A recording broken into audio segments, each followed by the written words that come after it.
Welcome everyone back to another episode of Q&A with Sharon's son George. I was my mother's caregiver after she was diagnosed with Parkinson's disease. Sadly, she passed on 1/1/2020, so we started TogetherForSharon.com in her memory and to advocate today for a cure for all those still battling Parkinson's and their families because no one is ever alone in this fight for a cure. Today's guest is someone who I have known for some time, but he's really honestly the first person I think that I really interacted with before going into the world of awareness. I really felt alone as a caregiver. My mother had just passed, and I just didn't know where to turn or who to kind of look up to. And Eric was the person. And I'm so honored to not just have you here today, but to call you a friend and someone who, although we're always busy, but I still see you every day and I still love all you do and so grateful again for your time today. Welcome to the show. Thank you for having me. Glad to be here. I'm definitely glad our schedules finally clicked because we've been trying for quite some time now to It's get this. funny. I still remember, like, I don't know how, it might be even 2 years because I've only been doing, I mean, I lost another five. I was active around for a year or two, but then I really decided we need a cure even more than ever 2 years or three after she passed. But I still remember a video that you actually posted once, and you're saying this gentleman, George and Sharon, talking about. The band, yeah, when you were doing band for Sharon. And that's one thing for some reason, and I know why, because you're amazing, but one thing I never forgot, it kind of sticks out and it's like ingrained in my mind and really appreciate that and for you doing that. I wanted to now kind of tell us, if you can, a little bit about your background. Of course, I know, but just for everyone listening, about yourself, where you're at today, and a little bit more about, your goals for the future. So I got diagnosed in 2018, 2 weeks after my 40th birthday. My symptoms started. Looking back, I was having the reason or how I came about my symptoms developed was I was in therapy for what I thought was a stiff shoulder. Like I would throw the ball at my kid's soccer game and it just felt weird, or I'd be driving and just doing the movement when you're turning the wheel, it felt weird in my shoulder. So I went to the doctor. They put me on physical therapy because they thought it was a frozen shoulder. A couple months into it, a couple weeks into it, my leg started trembling. But it was one of those where I would look down and it would stop, or I would brushing my teeth and I'd be standing, my leg would shake, look down, and it would stop. Went to the doctor. Well, first of all, I tried it eventually over that was 2016. Over a couple months, it progressed to my hand. And the minute my hand shook, I was just like, oh, like I pictured my grandmother who had Parkinson's, fussing with her imaginary glasses with the hallucinations, and I was like, yeah, I think I know what this is. So started the process of getting diagnosed. Went to my primary. She thought it was for fasciculation, where your muscles don't get enough rest. Put me on muscle relaxant. Longest week and a half of my life. At one point, I walk into work and my coworker's like, "Are you drunk?" I'm like, "No, I'm taking these muscle relaxants that are knocking me out." Call the doctor. She's like, "Hey, I'm gonna send you to a neurologist." Now she, I think, had the foresight of. I think she had Parkinson's in her mind because she sent me to a movement disorder specialist, but failed to mention that I was moving to storage specialist. So when I called in February of 2016 or in March of 2016, they're like, "Oh, it'll be the next available appointment is October," and I'm like, "It is the beginning of March. Like you're telling me October is the name?" They're like, "Yeah, that's the closest. That's the next opening we have." So I called another local hospital. They're like, "We can get you in July 1st." I'm like, what the, not knowing the reason why, or the lack of doctors that there are. I was like, you know what, that's better than October. I had the foresight of not canceling the appointment, which is important. The October appointment, walked into the doctor in on July. He has a stack of papers and goes, "You're too young to have Parkinson's." I was like, "Hi, nice to meet you too." He's like, "But if I was a betting man, I'd bet that you have Parkinson's." I'm like, now I'm even more confused. So he's like, "I'm gonna rule out stroke because it was all right sided. Still is, but it's mostly right. It was mostly right, all right sided at the time." He's like, "I'm gonna rule out lesion, stroke, blah blah blah." Then he's like, "I know your grandmother had Parkinson's. There's this test nowadays that they do back when your grandmother had Parkinson's, they would give her the carbidopa levodopa, and if the symptoms subsided, you'd get diagnosed. He's like, I want to give you this test. Went back and forth. August comes around and they get denied. They're like, we can't do the test. Your insurance won't pay for it. I'm like, what do I do now? And they were like, deal with the tremors or take some meds. And I'm like that's not like I was working in healthcare at the time. I'm like, there has to be more than just that. It's not like deal with it or there has to be. So now it's beginning of September. My appointment is on October. I'm like, all right, I'll go to the other doctor, see what they say. Unfortunately, at that time, that doctor went on maternity leave. So I still had to wait till February. And then when I walk in, they were like, do the quack quack, step here, push here. She's like, you have Parkinson's. I was like, and then now that time it was almost a year and a half that I had been waiting for the diagnosis. I was like, what meds do I take? And she's like, she talked about her meds, and I was like, all right. And I walked out. Come in the next visit. She's like, I have questions. She looked at me. She goes, you don't have questions. I'm like, excuse me? She's like, you have the shortest diagnosis visit I've had to date in my career. I was like, I had already bought the T-shirt, signed up for the membership. Like I was dead set on Parkinson's. It was like I had the lotto ticket. I'm like, come on, come on.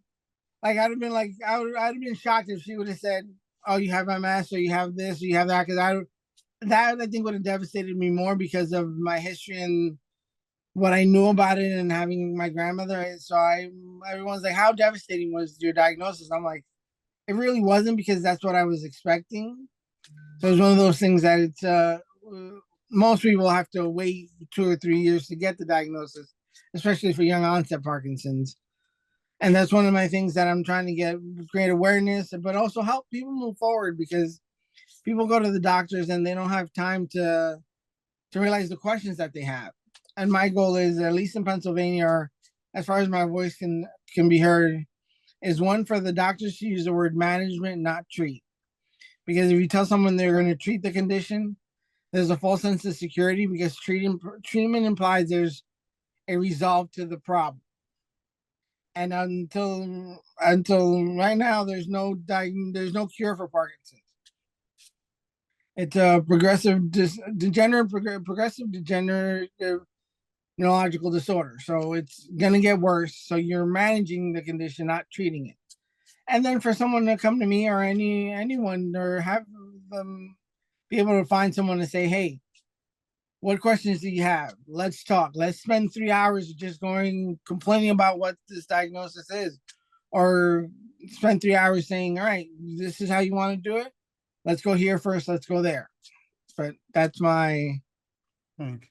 Yeah, I mean, I really appreciate you, not just the honesty, but talking and speaking out and up, which is what I admire you about. I think you brought up something very important, which we don't have time a lot of the time to cover. And I actually thought about writing a little bit about it, but that's the moment of diagnosis for the person being diagnosed and the caregivers when they first find out. So I really appreciate you talking us and walking us through that. I also wanted to, in a minute, I'm going to share the beautiful work you're doing and your foundation, and we'll talk about that. But some of the things you also brought up, which I think is important, we would need 20 hours, but we'll try it in 20 minutes. You know, your career is important to me because, as you know, I'm in law enforcement or reserve now, but EMT, fire, nursing, all the first responders are another family. So not only are we in this Parkinson's community, but also in that family. So Yes. curious how Parkinson's has affected your career. Also, one thing that we both agree and love is the support from the Parkinson's community online, whether it's TikTok, Facebook, Oh my God. all of them. But I think that we've all kind of see each other every day, and every time one of us is down, it brings the other one up. I don't have Parkinson's currently. We don't know what the future will bring, but the fact that you open your arms to me too means the world. So I just want to thank you and everyone out there in the We're community. glad to have you. You're part of the family, because it affects everyone. It affects not only the person with Parkinson's, it affects the family just as much.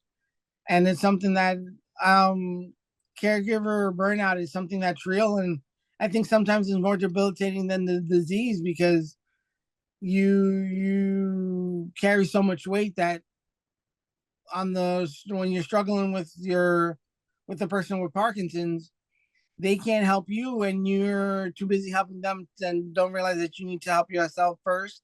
And it's something that I've started talking about it. I got the chance to be a caregiver for a good friend of mine, and it was an eye-opening experience because there's things that the person with Parkinson's doesn't don't realize that the care partner are going through, and vice versa. There's stuff that the care partners don't go realize that the person with Parkinson's, and it's something that needs to be communicated, and it's a give and take situation. And mostly, then I don't want to point fingers, but the caregivers need to realize that they need to have a regimen for themselves. They need to take care of themselves to better take care of the person with Parkinson's. And the person with Parkinson's wants them to take care of themselves first, but they don't realize that they also need to tell their care partners, hey, you need a day for yourself. You need a spa day. You need a mental health day.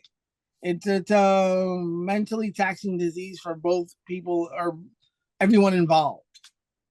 Yeah, thanks. And I wanted to now ask a little bit about the incredible work you're doing. I'm going to share thanks also for interviewing with us before. It's all the way back in August of 2023. So you can see how long we've been doing this together. But if you go to TogetherForSharon.com, everyone, and click interviews for free, you'll be able to see a lot more in depth on Eric and all the incredible things he did. And I always say if we had a drum roll, we would do that now because I really wanted to see if you can talk a little bit about this is kind of your baby, and I consider it part of mine, little maybe 1%, because over the years I share and share and share as much as I can because I want everyone to be aware of what you know your journey, but also all the great things, the positive things, not just the tough stuff. So can you talk us for a minute? I'll probably scroll a little, but talk us through the great strong foundation, how did it start, what it's about, the mission, and how we can all support you. So the mission is basically help people move forward. When I first started the journey in Parkinson's, I was in healthcare, working at a hospital. Was volunteering for a nonprofit to help families with cancer. And when I went looking, I knew where the resources were, like where exercise, whether programs, social work. I knew where the resources were for the cancer community. When I went looking for those resources in the Parkinson's community, it was they were non-existent. And I'm like, and my friends were like, dude, you're in healthcare. This is what you do full time. If you're having trouble finding resources, someone that is just introduced to the healthcare system is going to be completely lost and think that's their fault. And there's a huge gap within the Parkinson's, the national community, national organizations, not by default because they all have their niche and they have their importance, what their mission is.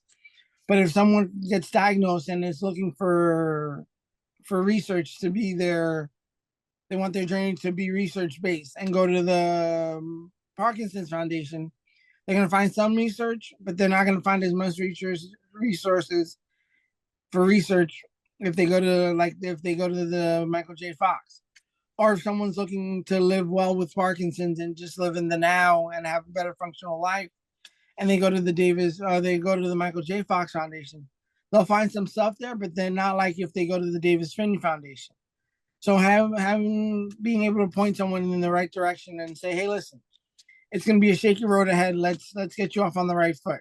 Let's how do you want your journey to look like? And just point them there, like, hey, call this person at the PMD Alliance, call this person at the APDA or at the Michael J. Fox Foundation. Being able to help them navigate their journey. I love it. I mean, I just subscribed. So everyone, please go to graystrong.org. It takes 1 second. As Eric was speaking, I subscribed. I probably subscribed before, but we had to remove and then resubscribe just to show everyone how quick it can be done. There's no reason everyone can't support the incredible things you do, and there's no charge. So that's even better. But Yeah, yeah.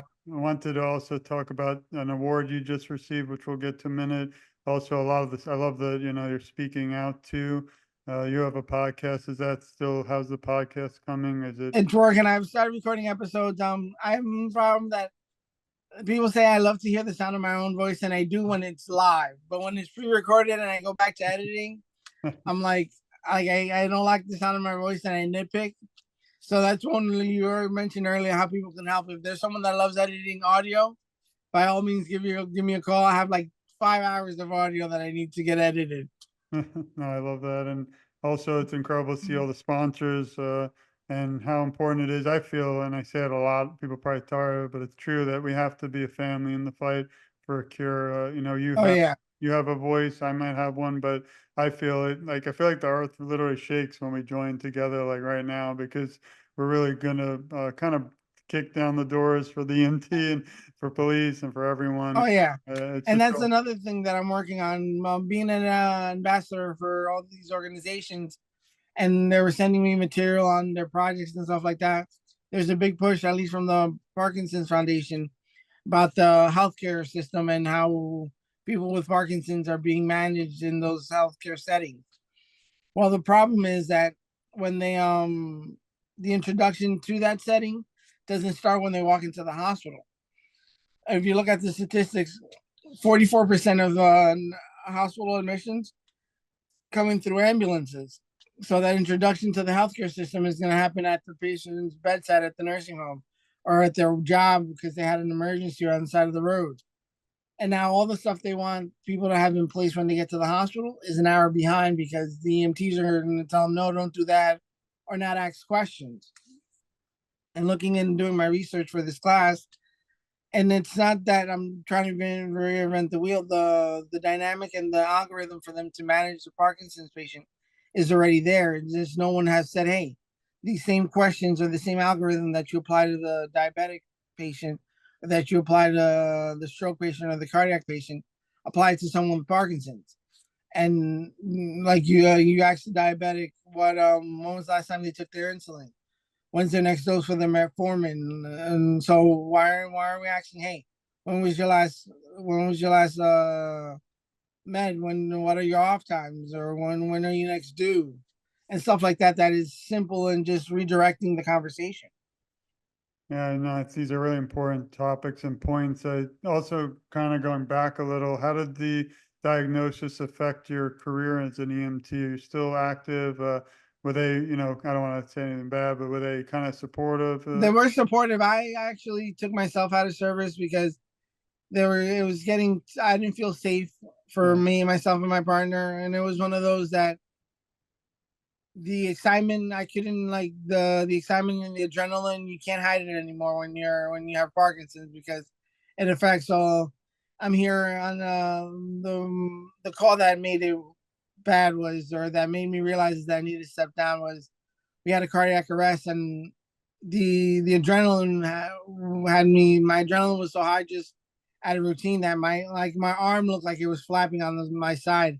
My partner's like, "Are you okay?" I'm like, "Yeah, I'm just, my adrenaline is up because of the call, and I can't hide that anymore." And it was one of those that it didn't. I'm trying to calm someone down, and here I'm shaking like a fish out of water. It was just, I was like, it was time for me to hang up the radio, as they say. yeah. How old were you at that point? 42 or 41? 42. It was yeah, right before my 42nd birthday. 2 years Well, after I got diagnosed, I stopped working on the ambulance. no, I really love this video, everyone. Please, again, go to graystrong.com/about-us and you can watch this video. I'm going to hopefully share it too and add it after the show. I also wanted to commend you for a lot of the other work. And as you already mentioned with the Michael J. Fox Foundation, they also depicted a lot about your journey. It's very important that all these organizations, because again, they have such big reach, also support you and all you do. I love that picture. I know. I have seen this one a few times, and then also this was the latest. Which please go if you're on Instagram, everyone. I want to see this up to 1 million followers after the show. But great, that's what this is about. We don't want anything. We just want a cure, and we We want, just wanted a yeah, voice, and uh, spread the information. and I don't want you to have to go through this or anyone like my mother has in our family. But if you go to Grace Strong Foundation, you can follow, you can see I am, and this is the one I wanted to kind of touch on. But congratulations again. Can you tell us a little bit about the latest award that you just received and you spoke at? Oh my God, this was I call this event a series of fortunate events. Everyone's like, how did this happen? I'm like, it started in Barcelona to for out of all things. I went to Barcelona to present on my EMS course that I'm trying to create. This is Meant world. World Parkinson's Day. Yes, yes, yes. Really, Parky. Which I love I meant to invent the video of the song that they wrote for your mom. Yeah, That thanks. was awesome. I love that song. I hope Met we get to meet at the next one. That would be oh, beautiful. definitely, definitely. We went to Barcelona and met a Dr. Shaw from Colombia in New York. And we were talking about collaborating and stuff like that. Got back to the States. Didn't connect. Last December, reconnected again in Phoenix at a Hispanic conference for the PMD Alliance, or for the PMD Alliance. Dr. Shaw was like, "Hey, we got to connect." Missed each other again when we got back to our respective locations. Bumped into her into New York because I went to take care of my dad because he had I actually at that with that picture there, bumped into her at that event and she was like, "Eric, I need your information. I need to connect you with people in Atlanta that you guys will need to collaborate and I think you worked well together." That was May 6th. She on a Saturday. She sent out this email with the video that you were referencing on Monday. Taisha Dillon replied on Tuesday, and I got a call from the Mount Holly Rod Foundation on Wednesday. And when they called me, they're talking, and I'm like, I'm on the phone going, "What? Huh?" Mhm. And she's like, "We want to offer you this award, blah, blah, blah." And I was like, "Okay." And she's like, "Oh my God, I thought you were going to say no." I'm like, as soon as she goes, "You paused for a really long time." I'm like, "I'm not sure what's going on. Like, I still can't believe this is happening." And she starts laughing. Mhm. And Taisha was the lady who received the award last year, saw my video and was like, and now I'm gonna put my head in, put my name in on the short list for this year's award. And it's the Matthew Robinson's Jr. Award of courage for having Parkinson's and giving back to the community. Oh, it's definitely a beautiful award. You have it near you, nearby? Do we get a Oh, sneak? I know it's downstairs. I forgot to bring it up. That's all right. Well, I appreciate you sharing that, and I love seeing only good things for you. And I'm always right by your side, fighting to voice awareness for a cure.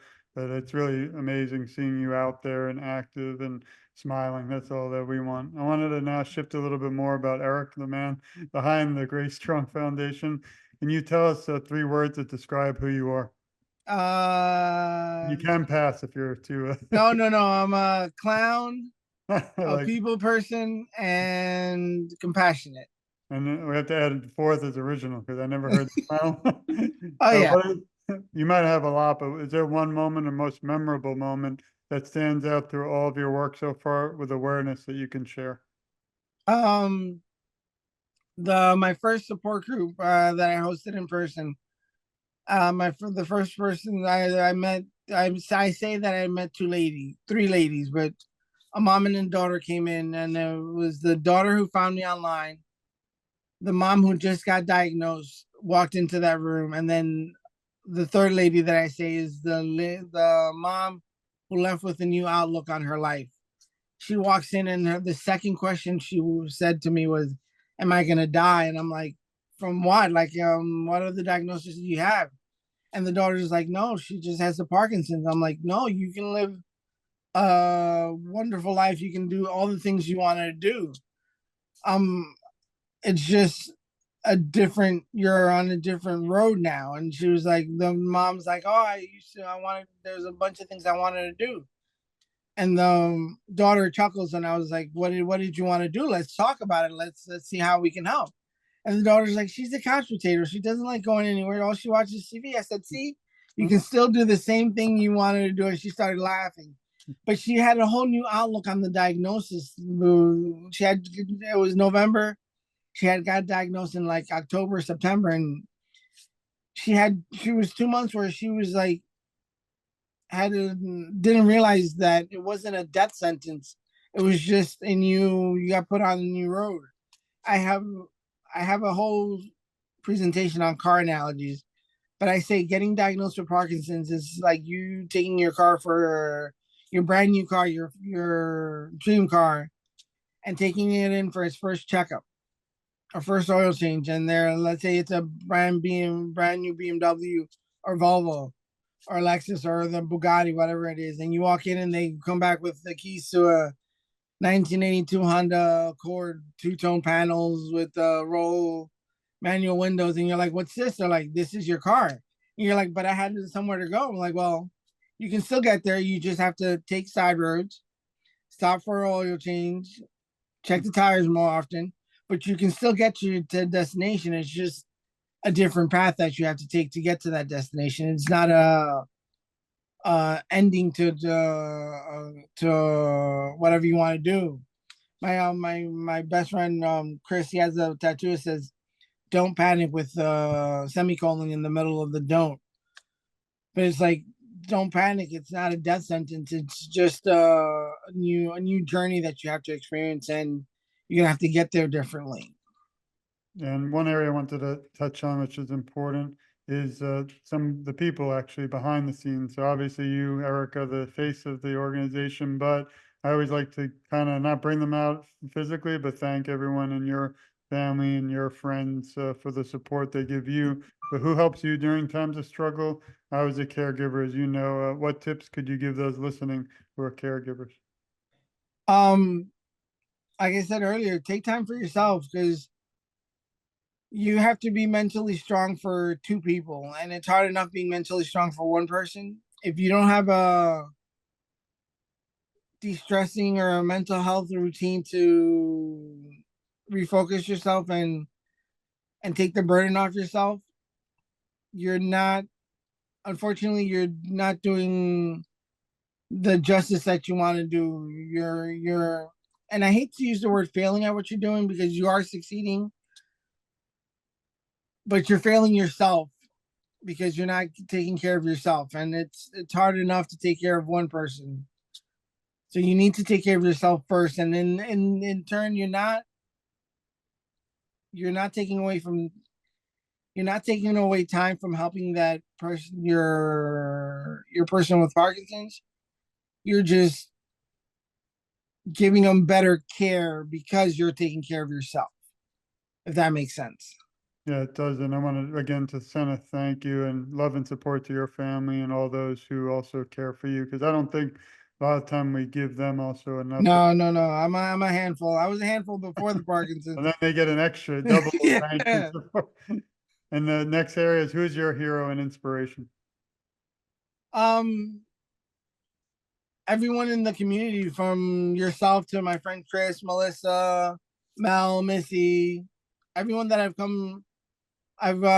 when I got the award, I sent the people to my support group, the one that my Sunday support group. I'm like, this award is because you guys have let me into your lives and have let me help you. If it wasn't for you, I'd just be a guy with ideas in my attic, just going, this is what I want to do. But the people that have visited my website, that have called me, that have let me give them advice or point them to the right direction, that's why I got that award, because they've let me into their lives and let me help them for the better. So I couldn't do it without the people that I've interacted and the people that I've helped and the people that have taken advantage of my support groups and my services. Thanks. And what keeps you kind of motivated and fresh in a way, like new on social media? Because it's always coming up with new and innovative things. But, it's not easy alone all the time to keep kind of dreaming of new interesting things to capture attention. Oh, But I'm an extrovert. Like, I'm the type that I'm always doing things. I always have projects, and like I said, I'm always a clown, and I always feed off of people. Like, I'm the type that, we were talking the other day, and a lot of my friends are introverted, and someone says something about their inside monologue, and I'm like, "What are you talking about?" They're like, "You don't have an indoor monologue?" Like, no, because I'm always talking. I'm always like, I don't have time to talk to myself. I want to talk to other people. Like if when I'm like during COVID, I sent out a message on TikTok. I'm like, listen, for all you introverted people, check on your extroverted friends. We are not okay. I repeat, we're not okay. But like, I feed off the energy of people and their actions, and just, that's what keeps me going. That's what helps me keep moving forward and not focus on the bad stuff, but just focus on the good stuff. one of my favorite posts ever, I think, of my time as an advocate is when you all join together and everyone says the time of you're getting your medicine, or but there's like 100 people apart. It's like a beautiful. Oh yeah, That yeah, one almost, even though it's fun, I almost cried on that one. I shared it and loved that one the most, but because you give everyone a shot to really show that they're fighters. So yeah. that's Yeah. the most important thing. If you were asked to write a script, which you might be soon, to a movie about your life story, what would you call it? I choose Parkinson's again. That's good. I like that one. That's different. And then, unfortunately, I could talk to you, and I'm sure you can back for hours, but we do want to end with this question. If you could leave the Parkinson's community today with some words of encouragement, what would they be? Mm. Live life to the fullest and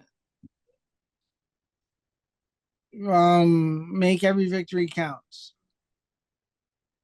I love those. And I do want to again thank you, but tell everyone to please support Eric going to the Gray, strong.org.